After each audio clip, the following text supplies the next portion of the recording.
highest inflation in the country's history, and very, very high prices. Prices are coming down, and they're very on energy. Energy's come. In fact, we hit a very important number, sacred number. We had 3 states in the last 2 days, reported by our energy group, a group of very strong energy, hit $1.99 a gallon in 3 different states. And that's an amazing accomplishment because the gasoline prices are coming down. When gasoline comes down, everything, it's such a big category that when gasoline comes down, sort of everything sort of follows. But we inherited a mess. Affordability, but you can call it affordability or anything you want, but the Democrats caused the affordability problem, and we're the ones that are fixing it. So it's a very simple statement. They caused it, we're fixing it, and they have a tendency to just say this election's based on affordability, and nobody questions them, John. You know, nobody says, "Oh, well, what do you mean by that?" They just say the word. They never say anything else because they caused the problem, but we're fixing the problem. And we're pleased to be joined today by many of the wonderful members of the farming community, as well as the Secretary of Agriculture, Brooke Rollins. Brooke, thank you. Thank you, sir. Treasury Secretary Scott Bessent. Thank you very much, Scott. Senator John Bozeman. Thank you, John. Good job. John Hoeven. Thank you, John. And Deb Fisher. Thank you very much. As well as Representative Austin Scott, who's been with us right from the beginning. Thank you, Austin. Good job. I'm delighted to announce this afternoon that the United States will be taking a small portion of the hundreds of billions of dollars we receive in tariffs. We are making a lot of money from countries that took advantage of us for years. They took advantage of us like nobody's ever seen. Our deficits are way down because of tariffs. I guess because of the election. Because without the election, you wouldn't have tariffs. You'd be sitting here losing your shirt. But we're taking in billions. We're really taking in trillions of dollars, if you think about it, Scott, because the real numbers, you know, when you think of all the money being poured into the country for new auto plants and all of the other things, AI. So what we're doing is we're taking a relatively small portion of that, and we're going to be giving and providing it to the farmers in economic assistance. And we love our farmers, and as you know, the farmers like me, because you know, based on voting trends, you could call it voting trends or anything else, but they're great people. They're the backbone of our country. So we're going to use that money to provide $12 billion in economic assistance to American farmers. $12 billion is a lot of money, Meryl. What do you think? Peanuts for you, though, right? Peanuts. She's a farmer of rice. This relief will provide much-needed certainty to farmers as they get this year's harvest to market and look ahead to next year's crops, and it'll help them continue their efforts to lower food prices for American families. And again, we inherited something that we inherited the worst inflation in the history of our country, and we're taking care of it. Farmers are an indispensable national asset, part of the backbone of America. I've always felt it so strongly. They're so important. Unfortunately, under sleepy Joe Biden, he's a sleepy guy, our farmers were crushed by the worst inflation in modern history and crippling restrictions on energy, water, and countless other necessities for farmers. And what they did to the farmer in terms of putting the brakes on was just absolutely unacceptable. In my first term, we had an agricultural trade surplus by a lot. We had a big surplus, meaning we were exporting American agricultural products all over the world, making a net profit, and in many cases a very substantial profit. He came in and ruined it.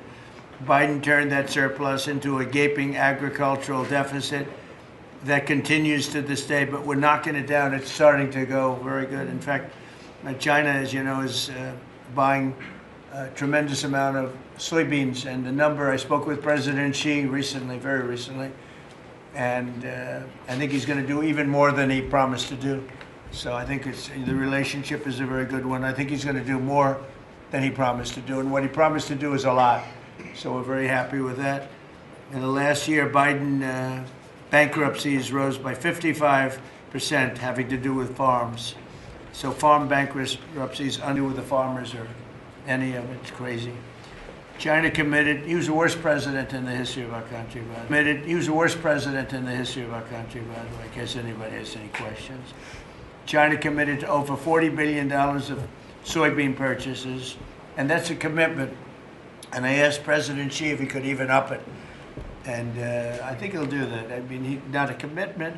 40 billion is a commitment, but the soybean farmers are quite happy.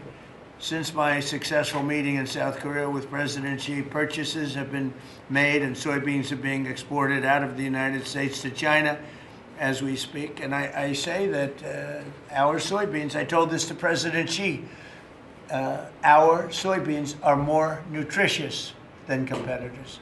Somebody said, is that a Trump statement or is that real? In fact, you know who asked me that question? President Xi asked me that question. He said, really, I had never heard of it. And he was a food purchaser for a long time. But that's what I hear. And Japan agreed to $8 billion in purchases of corn, soybeans, ethanol, fertilizer, aviation, biofuel, and rice. You know, Japan never bought rice from anybody else. It's like a very important thing to them. And they agreed to buy rice, okay? Absolutely. So I also proudly signed into law the largest tax cuts in history, and the one big, beautiful bill, the monumental tax relief bill that is benefiting very, very strongly, benefiting the American farmer. And I think also for farmers, we have, as you know, and we got this, the estate tax, or the death tax, as they call it, on farmers, on small businesses. You don't have to pay it anymore. A lot of farms, you love your children, and your children are great, and they want to be farmers, and you leave the farm of your children, and a lot of farms are, you know, sort of cash poor, land rich, cash poor, and the kids would go to the local bank or to any bank, and they'd borrow money to pay the estate tax, and they'd end up losing the farm. They go bankrupt, and a lot of death too, you know, literally. Because they love their farm and they love their business and they love that way of life, they end up committing suicide. A lot of suicides. We have no more estate tax. How about that? Do you have children? I do. Well, let them know. Now, if you love your children, then it's good. If you don't love your children, you don't have to leave them anything. It doesn't matter what I just said. They're still young. I still love them. I have a feeling you love your children. I still love them. I have a feeling you love your children. But the estate tax is a very big thing, so you don't have estate tax. You die, you leave your farm or whatever, or small business to your children, you don't have to pay estate tax. It seems to affect the farmer more than anybody else, because you can have a farm that's very valuable, and therefore you have to pay a big tax, but it's not a big value in terms of cash. Maximizing domestic farm production is a big part of how we will make America affordable again, and bring down grocery prices for American families. And again, these are prices that we inherited. When I left, we were doing incredible. In 4 years, what they've done to this country and so many, and not even mentioning the border and the criminals allowed into our country and all of the other. So I just want to say it's a tremendous honor being with you. I'd now like to ask Secretary Rollins to provide some of the details, followed by Secretary Bessent, Director of the National Economic Council, Kevin Hassett, Senator Bozeman, Representative Scott, and then we go to a couple of the farmers' representatives, but we'll all get involved a little bit. You can speak. Anybody is shy to speak in front of the press, and I don't blame you if that's the case, but farmers, Court Holub and Merrill Kennedy will say a few words also, and then we'll have a little discussion, okay? Madam Secretary. Thank you to the greatest boss in the world for a long time now. It's just an honor to be here. I'm going to keep my comments very short because I really want to make sure that you and the world gets to hear from our farmers. So a couple of quick points. Number one, this country and our farm economy is facing a crisis that we inherited that most of these farmers have not seen in their lifetime. Profitability is down. It's just one crisis after another. When we came into office, sir, when you did and you were sworn in on January the 20th, as you mentioned, not one new trade deal had been struck in 4 years. The cost of inputs for our farmers, Fertilizer up 36%, manual labor up 47%, interest rates up 73%.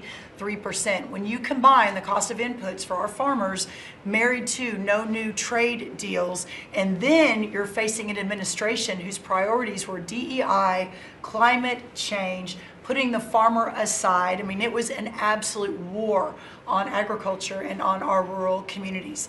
That all changed on January 20th. So as, sir, we are working, and you have been just so resolute. I mean, these are our people. Rural America is the fabric of our country. This is the way of life that preserves the American dream for the next 250 years as we celebrate the first 250 years. So we began to go to work immediately. What these elected officials sitting across from us did with the One Big Beautiful Bill, with a lot of help and direction from you, was the largest investment in rural America in any of our lifetimes. We will begin to see that effectuated next year in 2026. As we have fought to bring input costs down, you have talked about, and even this weekend did an executive order, signed one, on looking into the reason that so much of these costs have been driven up over and over. Equipment, again, fertilizer, seed, et cetera, et cetera. We have to make sure we understand why that is. And then the continuing of the additional trade deals across the world. And no longer will America be held and beholden to the regime of other countries' tariff infrastructure. Instead, we are moving our products out across the world. Having said that, and we have been listening to the farmers for the last 10 months, 11 months, sir, that the bridge that is needed to get from the last administration and what basically happened under the last president and the last U.S. Department of Agriculture to this new golden age for farmers, where instead of farming for government checks, they can farm to feed their family and sell their products and pass it on to the next generation, that this bridge is absolutely necessary based on where we are right now. So as the president said, we are very pleased to announce that today we are going to be effectuating an $11 billion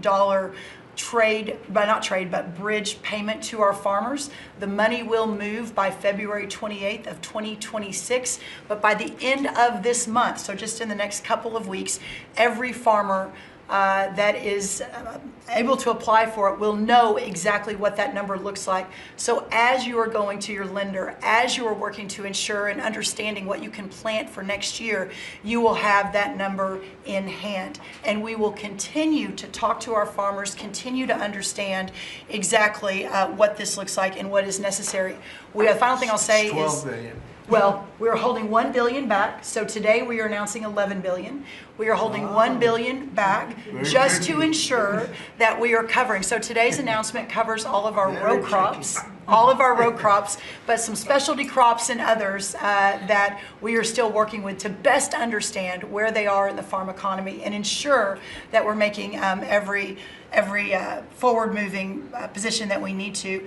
And then finally, as we move to this new golden age for agriculture and for rural America, as we continue to fight for these farmers and ranchers, their way of life, and those that are represented here represent hundreds of thousands of farmers across this country. Just know that this president, I have never been around anyone who every time we talk, he asks, how are my farmers? Every single time. So we will never stop fighting. We will make sure that we're doing everything we can to ensure the next 250 years is just as bright, if not brighter, than the last. So thank you, sir. Brooke. Thank you. And this money would not be possible without tariffs.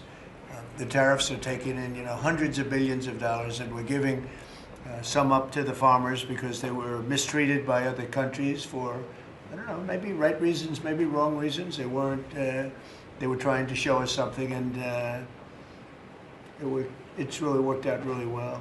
But because of the tariffs, this is possible. The other thing I'd like to add before going to Scott, and I think it's very important, we're going to also give the tractor companies, John Deere and all of the companies that make the equipment, we're going to take off a lot of the environmental restrictions that they have on machinery. It's ridiculous. I know because I buy a lot of that machinery for different things. We have a lot of big clubs with, hundreds, thousands of acres.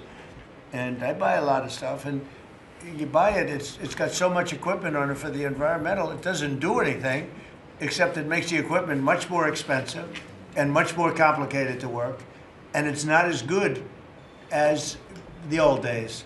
And we're going to take a lot of that nonsense off of the equipment, which is going to reduce, and we're going to do it, and we're going to say you're going to reduce the prices. We're not going to do it and they're not going to reduce. They're going to have to reduce their prices because farming equipment has gotten too expensive.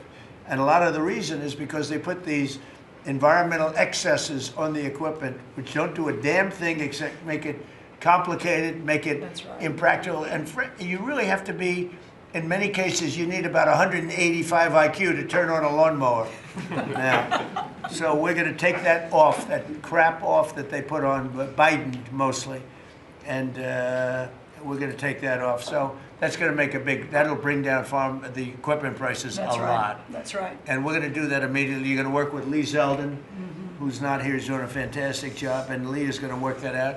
And that would be most of it. It's crazy. The machines, they're always under repair because they're so complicated that you can't fix them. The old days you used to fix it yourself. Now you can't do that. You have to be a PhD from, let's say, MIT. Okay, so we're going to get that done. Scott, please go ahead. Good. Thank you, Mr. President. Thank you to the farmers to join us today. And I will tell all of you here that when either in person or when we are on a call with President Xi, the first thing the president asking for is more soybean purchases. That's right.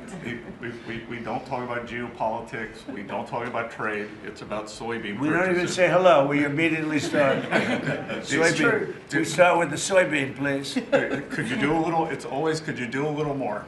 So, and I think President Xi has heard President Trump. This group represents an American way of life that has fed our nation in its spirit for hundreds of years. You are the caretakers of the most productive agricultural country on earth. You drive hundreds of billions of dollars in exports, support millions of jobs, and keep America's economy running strong.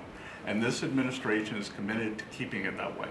By putting farmers first, President Trump is ushering in a new golden age for agriculture. The President's $11 billion relief package for America's farmers comes at a critical time. These direct payments will give producers the breathing room they need to market this year's harvest and plan for next season. This serves as a liquidity bridge during a period of adjustment, supporting the strongest agricultural sector in the world.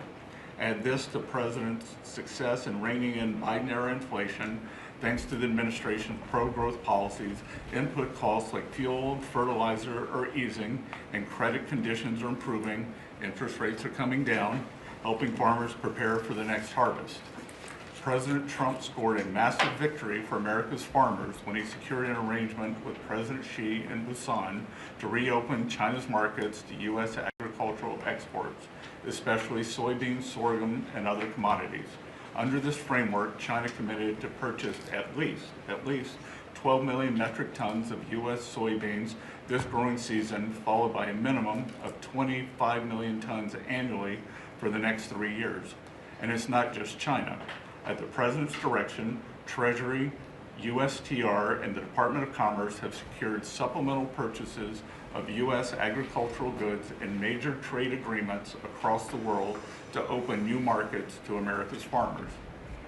The One Big Beautiful Bill also delivered transformative benefits for America's small farmers. It locked in full expensing for farm equipment and 100% expensing for farm structures built during the President's term. I believe Representative Scott and a group in the House, we were originally just going to do factories, and they called us and said, you need to do farm structures too, and the President said, we're all in. And it extended and enhanced much needed relief from the punishing death tax, giving family farms greater certainty as they plan for the next generation. Mr. President, thank you for putting America first by putting your farmers first. Through pro-growth, pro-farm agenda, you are ushering in a new golden age of American agriculture, and Treasury is proud to help in this. Thank you, Scott. You know what we'll do? We're going to go a little faster because the last meeting we had was 3 hours. We're the most transparent group, so if we can go faster, it'll be great. And then we'll take some questions from the fake news. Is that okay? Kevin, go real fast, Kevin. Yeah, I could go really fast, sir. Yeah. Sir, the farm economy, you always ask me to just get a few numbers to put it in perspective. And as I've looked through the incredible performance of these people that work so hard and are such important people for keeping communities alive, the thing that struck me the most, because you and I were here in the White House during COVID, is that during those terrible COVID times, farm production didn't go down. Like these farmers, they went to work every day and they produced so much. But then Joe Biden came in, so we had COVID, and farm production didn't go down. And then Joe Biden came in, and he really wrecked the farm economy. And so during Biden's term, 150,000 farms closed, sir. 150,000 farms closed after we went through COVID, and we didn't have a problem. Now, why did we do it? Why were we able to do that?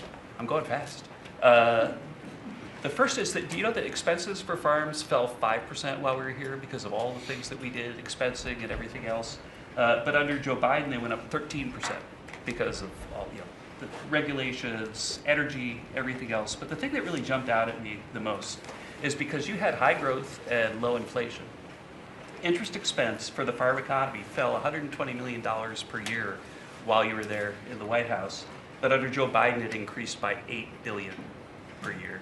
And so you wonder why it is that we need this $11 billion, maybe $12 billion to build a bridge loan to America's farmers. It's because we know how to fix it, but there really was a hole that was dug in the previous administration. Thank you. Hope it's Thank fast you enough. very much.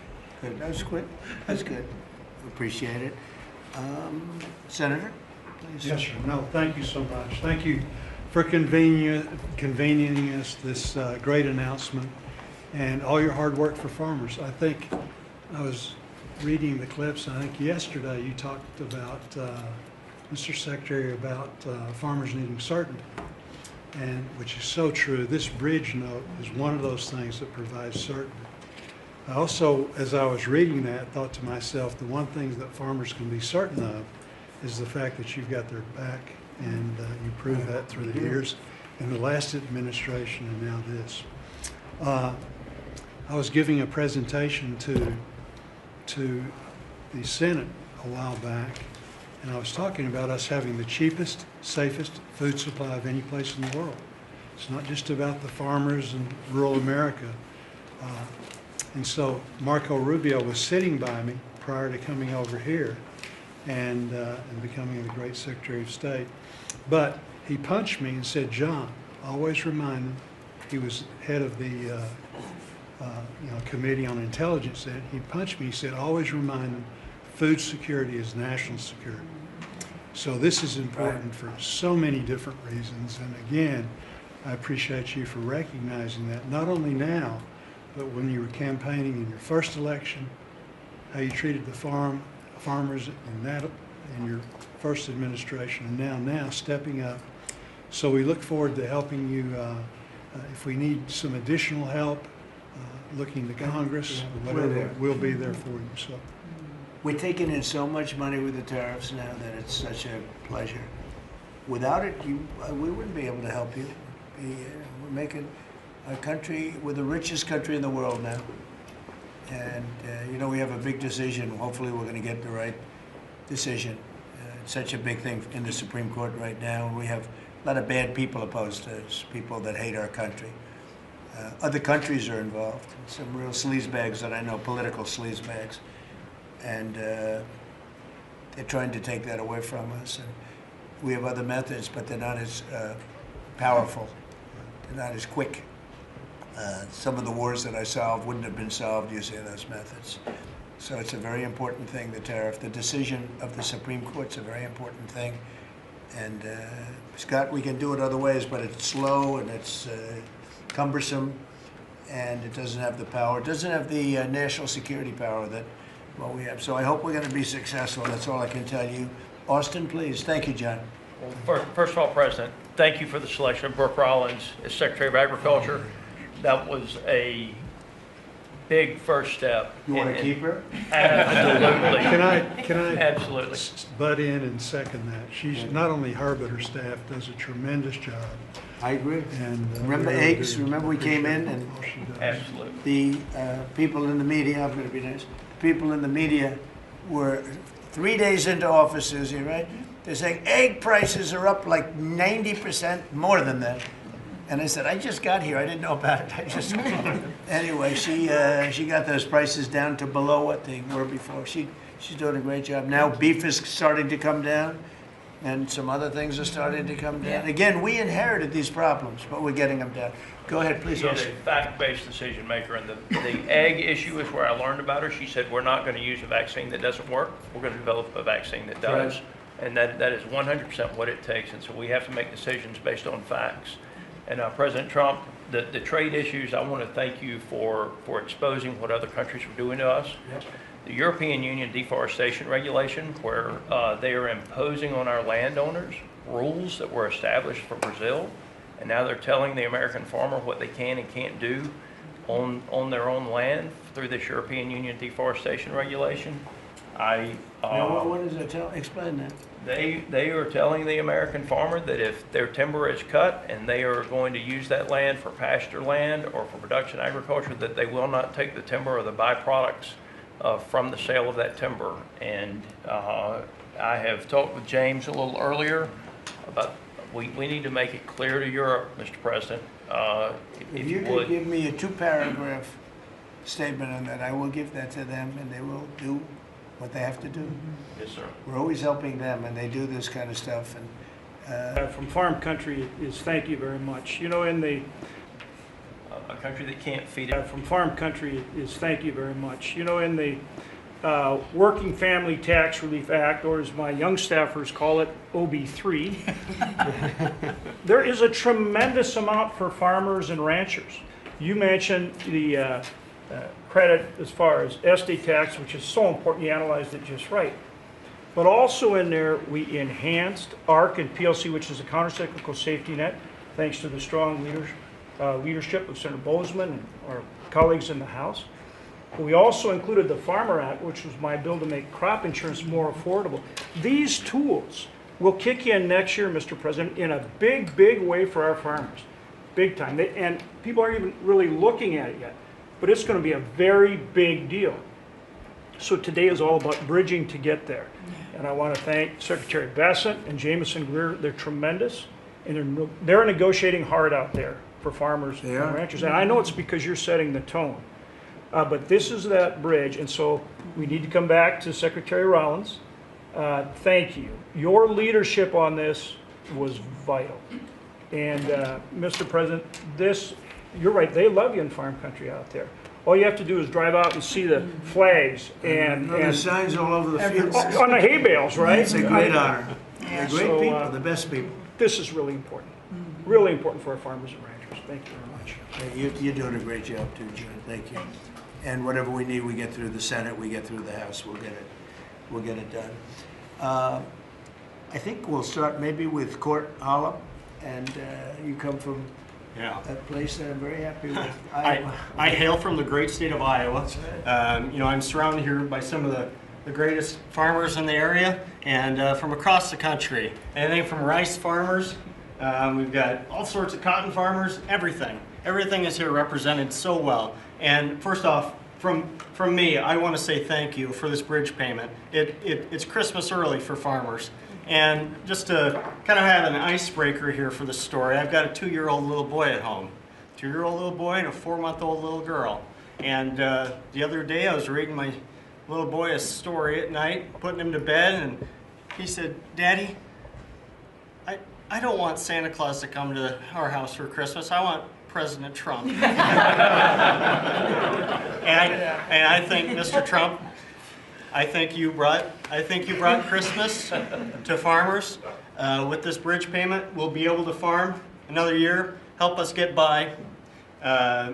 It's such an honor to be here with you. I lost my grandfather in a hard hand in 2002 in a farming accident. And he instilled in me at an early age to love the land, to take pride in what we do. Was that a machine accident? It was a machine accident. And it gets in your blood to farm. It's in our blood.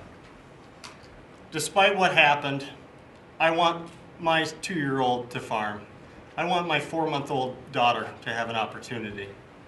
And what you're doing here in DC is working. You have a backbone to stand up to other countries for trade. You're getting things done. Tax provisions. I'll be able to potentially pass on a farm to my children because of you. Ethanol. You're working for ethanol, trying to get E15 year-round. We're dealing with California, Prop 12. Let's continue to work on that. I think we can have a lot of domestic product used here in the country, and we can keep America first, and you're good at that. That is who you are. And if we keep that E15, you could have the biggest... E15 is a big deal? E15 is a great deal, year-round. Okay. You could have the biggest stamp. I did that. Trump did that, and we would thank you. Farmers would love you more than anything if we could continue that. Continue to use domestic product, use the byproducts, and even be able to export to other countries. And so what you've done here, and just having us here in the White House with you, sitting beside the Secretary and all these other great individuals here, what a true honor. And I will take pride in this meeting, and I will take this home for many generations to come. And because of what you're doing, hopefully them generations can stay on the whole Bland farm. Well, we're going to bring you into the Oval Office when we're finished, okay? The Yeah. farmers, That'd be nobody amazing. else, just the farmers. And we'll take some pictures. Our representatives also, okay? You have to let them, because they're doing a great job, John and Austin. We appreciate it. You're doing a great job. Meryl, go ahead, please. Tell us about rice. Rice. Well, thank you, first of all, for inviting me here. And my friend, the secretary, you have an incredible lady right here. She really is. Along with being a mother of 3 and a wife, I run my family's agribusiness, Kennedy Rice Mill, in a little town called Morouge, Louisiana, about 1,000 people in the northern part of the state. We employ around 150 people taking rice from the field to a finished product, supplying some of the largest food companies that many of you would know here domestically, but also abroad. And my sisters and I, because there is 4 of us, right? I'm the youngest of 4 daughters, started our own rice brand a few years ago to just tell the story of American agriculture that hadn't really been told before. But I wish I was here under better terms. I'll tell you, I think the rice industry thanks you sincerely for what you have done for the California rice market into Japan. It has been monumental for our industry. But us in the South are really struggling. I mean, this is not just a crisis. I would say it's almost a market dynamics that really are true in an anti-competitive nature, right? So it follows what you sent out this weekend. And we do believe that countries are dumping rice into this country today. We've never seen imports this great. Which countries? India, Thailand, even China into Puerto Rico. Puerto Rico used to be one of the largest markets for U.S. rice. We haven't shipped rice into Puerto Rico in years. So this has been happening for years. This didn't start during your administration, but unfortunately, we're seeing it in a much bigger way now. The tariffs are working, but we need to double down because You want more? I mean, I well, understand. they're cheating, right? They're Yeah, no. not. They're just Could I ask- subsidizing and then Scott, and then India, they- tell me about India. Why is India allowed to do that? They have to pay tariffs. Do they have an exemption on rice? No, sir, we're still working on their trade deal, so we'll... Yeah, but they should be dumping. I mean, I heard that from London State. You can't do that. There's a WTO case against India Give me right now. give me the countries if you could. Go ahead. India. Who else? So Mark it India, down. Which is good. Yes, sir. India, Thailand, China into Puerto Rico, not into the continental U.S., but into Puerto Rico.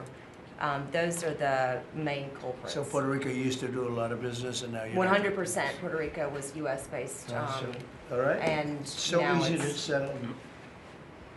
Okay. But there's others too, and I can get you a full list. Give as me well. a full list. Yeah. Of course I can. All right. So. Go ahead. So truly, this is a national security issue. I think you put it just perfectly. And so I want for all of us in the room to know that rice is more than just a commodity, it's a currency in many of these And countries. you love rice, right? I You love it? rice. Yes, I'm going to get you to love rice too. You know, the next time you're not going to have a button for a Coke, you're going to have a button for rice. You know? Get a little bowl of rice. But The farmers our- love what they do. yeah, It's true. Well, our farmers can feed this nation and many nations abroad, but we need fair trade, not free trade. And so we appreciate what you've done today. We appreciate what you did in the big, beautiful bill. I mean, my word, you really changed reference prices. And, you know, we're hopeful that we can even move that further. I know that rice prices right now are the lowest they've been in over 40 years. So we're going to struggle. We're going to max out on our payments probably. So that's something that I know those in Congress can potentially help us with to change. But again, we appreciate everything you're doing. That's solved so quickly with tariffs to these countries that are illegally shipping. It's solved, your problem is solved in one day. That's why we have to win the Supreme Court case. In one day, that problem's solved. It's so unfair. They go out of business. They put everyone out of business. That's what they did to our car industry. We lost more than 50% of our car industry because of that. We lost our chip industry. It went to Taiwan because of that. If you had a president that said, no, you can't do that, it's 100% or 200% tariff on chips if you make them outside of the United, we would have never lost our chip industry. But we're going to have 40 or 50% of it back very shortly because they're all coming in now from Taiwan. They're building chip companies. But it's the same thing with rice. Thank you, darling, Yeah. very much. Well, thank Really you. nice. Well, it'll be good. We'll Thank you. get it solved very quickly. We just need the countries. We just give us the names of the countries. Yeah. Tariffs, They again, own the it largest solves the problem in 2 minutes. Yeah, they've bought the largest brands at retail too, right? So they have an incentive to subsidize their products so that they can keep it on the Yeah, shelf. who did that? The Indians own the two largest brands. All right, then we'll take care of it. It's Thank it's so easy. So, do you have any questions? Yes, President Trump. How are How you? about keeping it on farming? Your team answered Supposed all to- of my questions on votes. farming, but I do. Something, yeah. Do you have a farm Mr. question? President, in the interest of affordability with this aid package, I assume that that's something you want consumers to see before midterms next year. How quickly will that affect prices at the grocery store? Well, I think the prices are going to be going down already. I mean, the prices are way down. We brought prices way down from what it was. We inherited high prices. We inherited the biggest inflation in the history of our country. That means prices going up. And we brought it down very substantially. Now inflation is essentially gone. We have it normalized, and it'll go down even a little bit further. You don't want it to be deflation either. You have to be careful. But we brought it way down. We had inflation that was the highest in the history of our country. They say 48 years, but I say the history. 48 years is pretty bad too, right? So we're solving those problems. President Trump, We're would bringing you- them way down, yeah. Would you consider MAHA incentives for farmers that go by MAHA guidelines? Well, a lot of the farmers like those MAHA guidelines, yeah. So, I mean, they do. We like MAHA. How do you feel about Yeah, that? let me answer that. So this is another reason, I didn't mention it, but this is another reason I think that what we're moving into is a golden age for agriculture. As Secretary Kennedy and I, and across our cabinet with the president's leadership, focusing on making America healthy again, the undergirding foundational effort in that is our agriculture industry. It is our farmers and our ranchers. So as the new dietary guidelines come out in early January, where USDA alone spends $400 million a day on nutrition programs, that's a whole other SNAP, fraud, etc. But when you think about what a market mover that is, as we begin to move the market toward more locally produced, American-made, healthier products, closer to the schools, the hospitals, etc., you again begin to open up so much of the market for the great products produced by these farmers instead of ultra-processed foods out of a box. So there's a lot that's going to be coming on that as well. I'm really Mr. excited. President, I have one more question. It's not related to farming, but if you'll entertain. I'm Kara from Lindell TV, Kara Kashnov, and I'm not fake news, just so you know. And everybody's talking about the pipe bomber over the weekend, the suspect that was taken into custody. I reported on Biden's kangaroo court for 4 years. and this is an important question to me. Everyone knows that J6 was a Fed's direction to set you and your supporters up.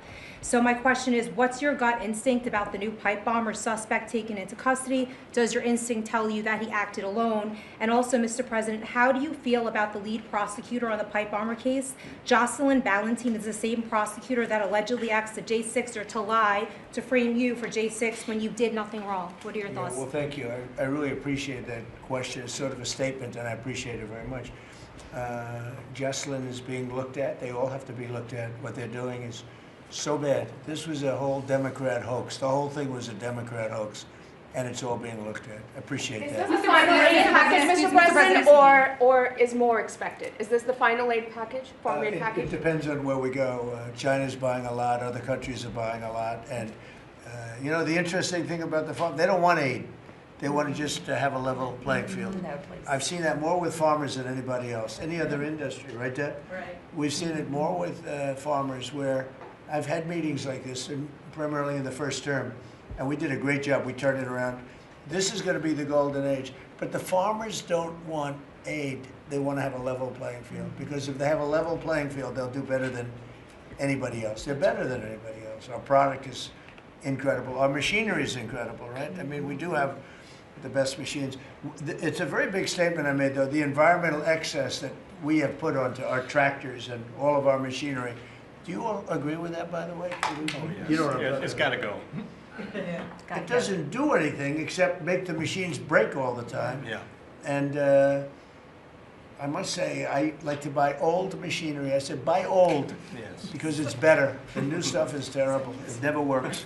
Never works. Mr. President, you said that you would have no, Listen to Mr. this. President, you said you would have no problem with releasing the full video of that strike on September 2nd off the coast of Venezuela. Secretary Hegseth I now didn't says, say that. You said that. I didn't say that. This is ABC fake news. you said that you would have no problem releasing the full bit. Okay, well, Secretary Hegseth, Whatever Hegseth wants to do is okay with me. he now says it's under review. Are you ordering the secretary to release that full video? Whatever he decides is okay with me. So every boat we knock out of the water, every boat, we save 25,000 American lives. That was a boat loaded up with drugs. I saw the video. They were trying to turn the boat back to where it could float. And we didn't want to see that, because that boat was loaded up with drugs just like everything else. But every boat we shoot down, and I don't know if you know, we're 92 or 94% down in drugs coming in by the sea. And we're trying to find who are the 6%, because I don't know, people aren't liking to drive boats right now loaded up with drugs. But every single, think of that, every single boat we shoot out, on average, we save 25,000 American lives. Do you feel okay about that, Court? Keep us safe. Okay, I know my man. What about you, Bill? Are you okay with that? Totally fine with Are you that. committed to releasing the full video? Didn't I just tell you that? You said that it was You're up the to most Secretary Hegseth. obnoxious reporter in the whole place. Let me just tell you, you are an obnoxious, actually a terrible reporter, and it's always the same thing with you. I told you, whatever Pete Hegseth wants to do is okay with me. Touching on the midterms, and I just have a quick question. There's at least 20 House Republicans who have either said they're going to retire or not run again. Do you And have any Democrats concerns also. about the And Democrats Right. also. Do you have Well, any? why don't you mention them? How many Democrats are going Well, to retire? do you, How many well, Democrats? that's what I was going to No, ask no, you. but Do you why don't have you tell me any the number of concerns? Democrats too? You Well, tell me are about. you concerned about the narrow margins? And No, I'm not concerned. I think we're going to do Congresswoman well. Elise among them, and We will have the Nassau greatest County economy. Bruce Blakeman, who you know as well, is considering running for We're going governor. to have the greatest economy in history. How many Democrats are retiring? How come you only know the Republicans but not the Because I Democrats? came prepared to ask you a question about. No, you're unprepared, because you should know the Democrats. You're totally unprepared. Go ahead. Well, can I ask a quick follow-up Who you with? about? Who you with? I'm with New York Newsday, and I also have a quick follow-up. Congresswoman Elise Stefanik is among those who is running for She's New York great. governor.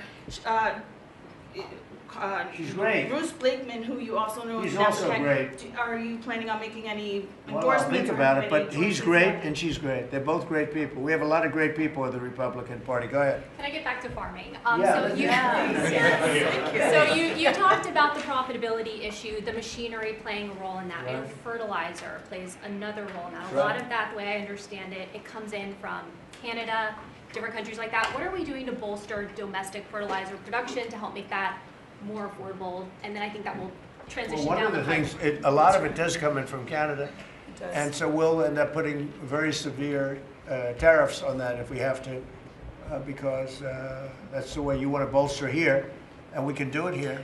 We can all do that here. But I would say what you do, you put very severe tariffs on from coming into other countries. You'll be making your own fertilizer very soon. In fact, Secretary Burgum, this cabinet is so remarkable. Instead of just seeing each other every month, we're literally talking every day, multiples of times a day. But our Secretary of the Interior, I, and Secretary Besson and others, we have a whole plan in place, including the reshoring of fertilizer and the opportunity to do it in America.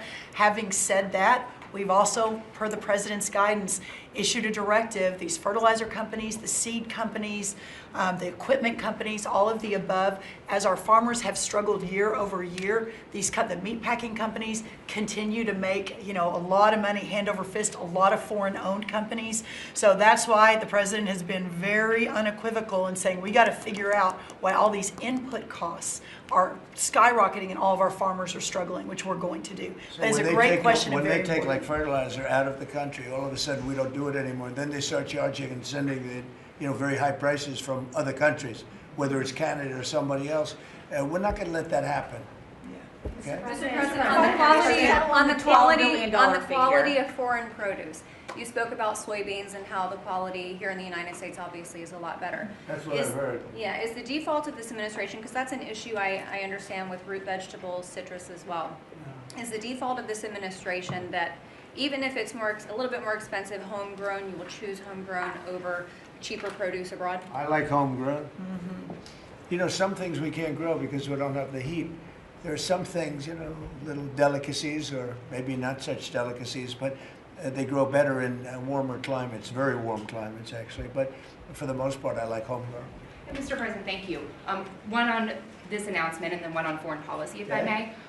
Are you open to tapping into tariff revenue again, should farmers find they need additional relief to get to that level? Yeah, if we're going to make the farmers so strong, and I'm not even talking about financially, because they just want to be able to produce what they can produce, and we're going to make them so strong that it will be indeed a golden age for farmers. And then on Russia and we had it going in the first administration, and then Biden came in and ruined everything. They had no idea what they would. They did. I mean, I think they hated the farmer.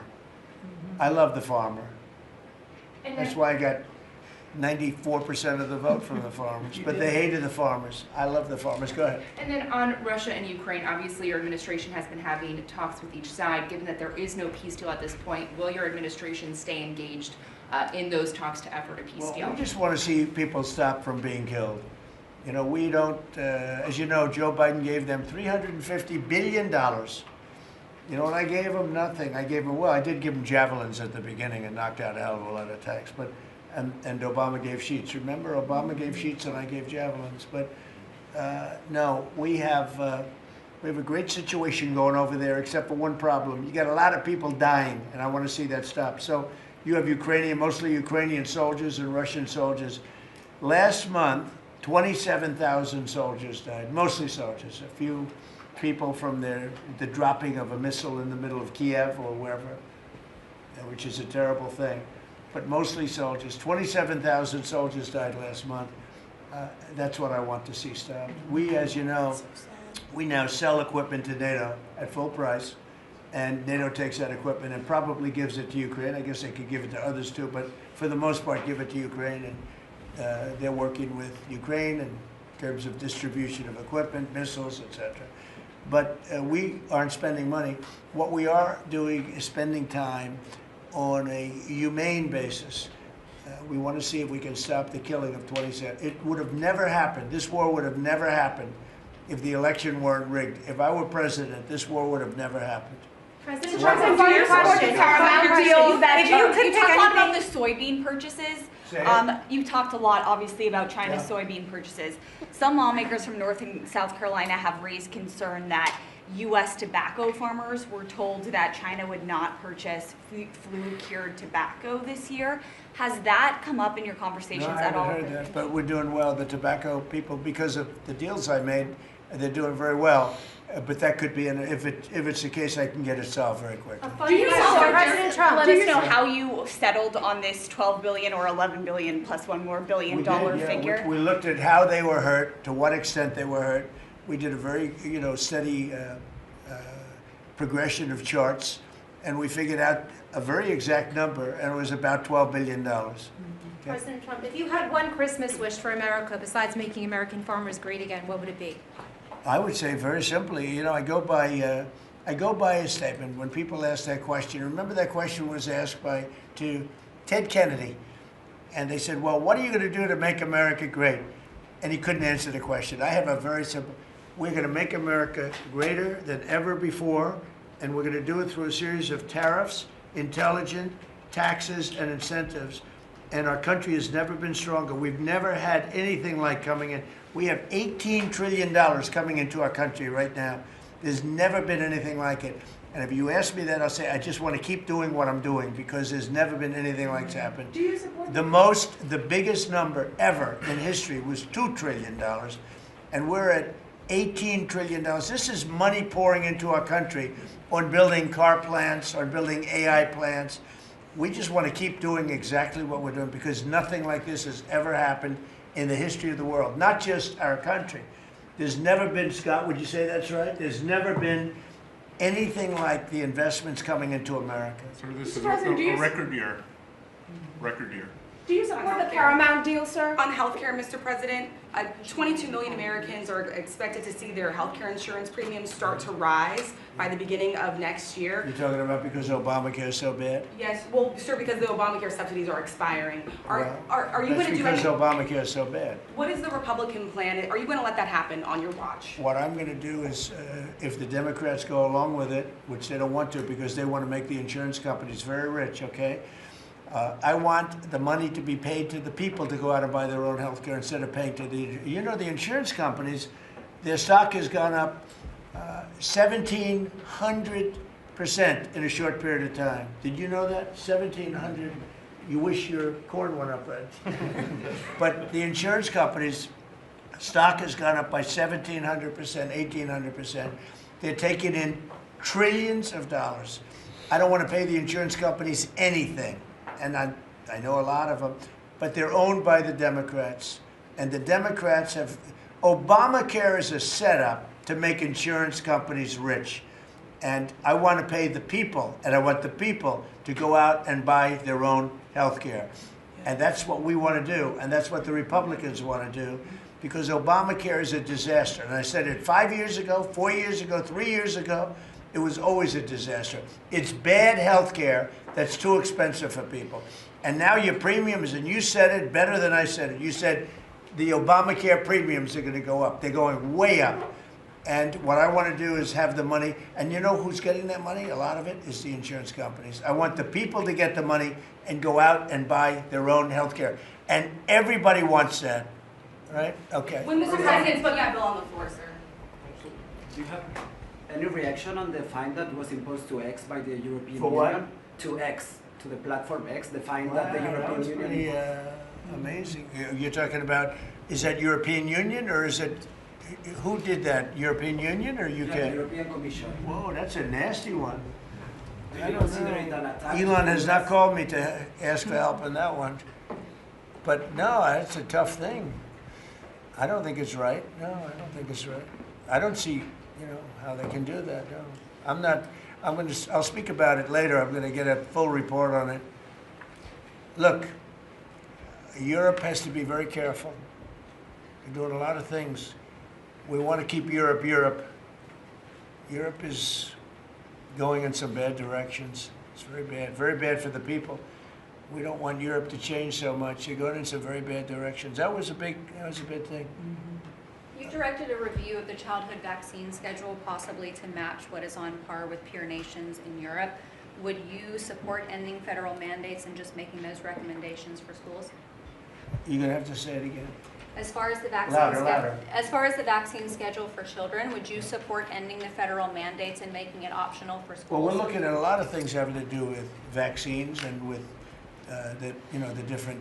I think we take like 88 different shots all wrapped up in one big glass of stuff like that. And we're going to be reducing it very substantially. Do you support the Paramount It'll be safe, bid, Mr. President? but we're going to be reducing it very Do you substantially. support the Paramount bid for Warner Brothers that came I don't this know enough morning? about it. You spoke about Netflix last night, saying you have concerns about them. I know the companies very well. I know what they're doing, but I have to see what percentage of market they have. We have to see the Netflix percentage of market, Paramount, the percentage of market. I mean, none of them are particularly great friends of mine. You know, I want to do what's right. It's so very important to do what's right. Paramount deal is supported by Jared Kushner, Mr. President. Would that impact your decision? If Paramount is, I don't know. I've never spoken to him about it. He's really trying to work on Gaza. I think his primary thing is Gaza. If you're making house visits on Christmas Eve, as he suggested, does the beast need to be fitted with sleigh rails? You want to answer that question? Absolutely. We should put sleigh rails on the beast, yes. Madam Secretary, do you support that? Go ahead. That Republican plan that you just talked about when it comes to health care, when do you expect Republicans to put Oh, that we're on? looking at it very strongly, and we're also going to the Democrats and asking them to do it. The Democrats want to make the insurance companies rich. They're all paid off by the insurance companies. A tremendous amount of the insurance company funding goes to Democrats. Why don't you ask that question of the Democrats? Because I would love to do it. I'd love all of the money to go to the people. They go to the people. You know, I put that out 2 weeks ago. It became #1 viral. People love it. I want the money to go for healthcare, to go to the people and let the people buy their own healthcare through an account. They can buy their own healthcare. And everybody loves it, except for the Democrats. And you know why they don't? Because they're paid off by the insurance companies. Okay, what else? Yeah, Alina Habba says she's stepping down as U.S. Attorney for the District of New Jersey after the courts disqualified her. Do you have any comment on that? Well, she's not disqualified. You've got a blue slip thing that's horrible. It's a horrible thing. It makes it impossible to appoint a judge or a U.S. attorney, and it's a shame. And the Republicans should be ashamed of themselves that they allow this to go on, because I can't appoint a U.S. attorney that's not a Democrat, because they put a block on it. So if you appoint in Virginia or in New Jersey or in California a U.S. attorney or a judge, I mean, a judge situation is ridiculous. The only people that you can get by are Democrats, because they will put a hold on it. If I put up George Washington and Abraham Lincoln to be U.S. attorney in New Jersey, or to be U.S. attorney in Virginia, we have Democrat senators, they will not approve them. And this is a gentleman's agreement that's lasted for too long, and it doesn't make it, especially in light of what's going on today. It means you can't appoint a Republican U.S. attorney, and we don't play the same game with them, but they do. And I hope that somebody speaks to Senator Grassley about doing something about the blue slip, because I'm telling you, John, I put up great people, top people, highest education, the best lawyers to be like U.S. attorney, and both senators, it only takes one, but if they're Democrat senators, they say we're not going to approve it. I had a couple of them say, why don't you appoint Democrats? All because Senator Grassley, with his blue slip stuff, will not let anybody go by. By the way, the Democrats have violated the blue slip provision on numerous occasions, but we don't do it. And what it means is, I guess I just have to keep appointing people for 3 months and then just appoint another one. And it's a very sad situation. We're losing a lot of great people. We have about 7 U.S. attorneys who are not going to be able to keep their jobs much longer because of the blue slip. Because unless, I think I know why they did that, to protect their ass. Okay, that's why they did that. But it should be done away with. I want to be able to appoint the most highly educated, the most respected people. They can't keep their jobs because of the blue slips. Terrible. Okay, thank you very much, everybody. Thank you. The farmers, let's come into the Oval Office. All right, Deb, come on. We're going to go into the Oval Office. You're going to see what a real office is. You keep your little... Thank you, Press. Let's go. keep it. Tyler. Keep going. Thank you, press. Hey, Tyler. Thank you. Thank you, press. Let's go. Let's go. Thank you. Thank you, press. Keep going. Keep going. I know. Thank you. Hey, Deb, Thank you, agree with me press. on blue stuff? You know I cannot appoint anybody. Huh? I can't appoint anybody. They're unplugged. Everybody I've appointed, their time is expired. And then they're in default. And then we'll lose the case.